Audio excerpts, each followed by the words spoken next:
FC Barcelona experienced one of its most painful nights at the Metropolitano, outmatched in intensity, fragile in defense, and caught up in yet another refereeing controversy.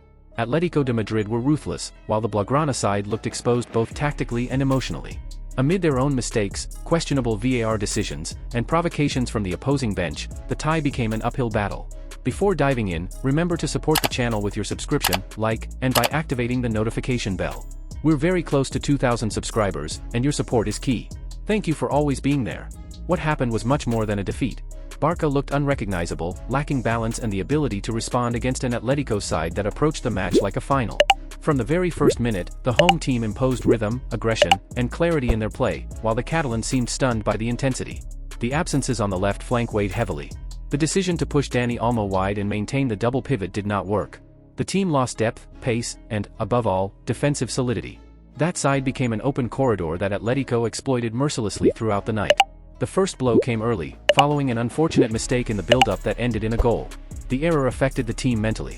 Shortly after, a quick transition punished Barca again. With few touches and sharp precision, the hosts extended their lead thanks to the composure of Antoine Griezmann. When Barcelona tried to react and came close to scoring with a shot off the crossbar, they were hit with another setback. The movement of Julian Alvarez and Atletico's attacking efficiency made the difference. Before halftime, another goal arrived, leaving the situation almost irreversible.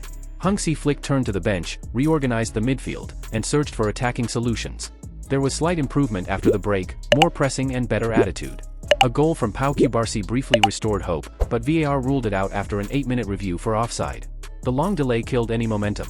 From that point on, Atletico managed their advantage intelligently. The substitutions did not change the structure of the match. There was a lack of coordination between the lines, poor coverage, and little aggression in duels.